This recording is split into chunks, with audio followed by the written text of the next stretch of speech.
بسم الله الرحمن الرحيم. السلام عليكم ورحمة الله. الزمالك يفوز على الداخلية بهدف لعمر جابر في الدقيقة 83 من تسديدة قوية بعد عمل رائع وأسيست من دونجا وكنترول رائع من عمر جابر ليحرز الهدف الوحيد في اللقاء. في اللقاء الثالث لمدرب الزمالك جوزيه جوميز بعد فوز على أبو سليم وتعادل مع الإسماعيلي، يفوز على الداخلية 1-0 بهدف لعمر جابر. في حضور كابتن الزمالك أحمد فتوح، دخل الزمالك مباراة الداخلية ب 12 نقطة من 9 مباريات، 3 فوز 3 تعادل 3 هزيمة. في أول فرصة في الدقيقة 18 رأسية من ناصر ماهر للزمالك، ثم تسديدة عبد الله السعيد في الدقيقة 20 بجوار المرمى. تسديد الدونجا في الدقيقة 21 تعلو العارضة. رأسية ناصر ماهر في الدقيقة 23 بين يدي حارس مرمى الداخلية محمد مجدي.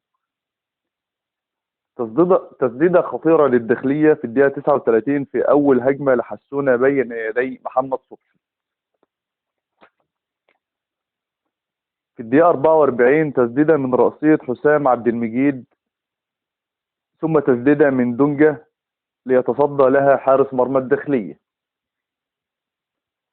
تسديدة للداخلية في الدقيقة الأولى من الوقت بدل الضائع لينتهي الشوط الأول بالتعادل السلبي 0-0 بعد عدة فرص للزمالك لم تسفر عن أهداف لينتهي الشوط الأول بالتعادل السلبي. في بداية الشوط الثاني نزول مصطفى شلبي بدلا من سيف فاروق جعفر. في الدقيقة 53 من المباراة تسديدة قوية لعبد الله السعيد بجوار المرمى. رأسية خطيرة من زيزو في الدقيقة 56 يخرجها حارس الداخلية إلى ركنية. في الدقيقة 66 خروج ناصر ماهر ونزول أوباما بدلا منه، وعمر جابر بدلا من أحمد فتوح. في الدقيقة 73 رأسية قوية من يوسف أوباما يتصدى لها حارس المرمى الداخلي. في الدقيقة 74 خروج مصطفى الزناري ونزول سامسون.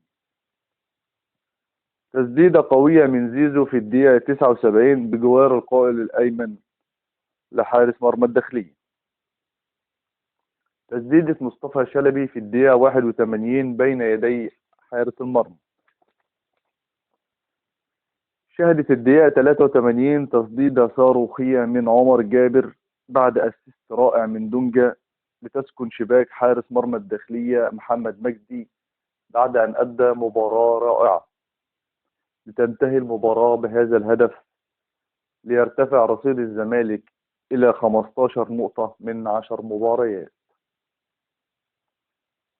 لينتهي هذا اللقاء بفوز الزمالك 1-0 على الداخلية.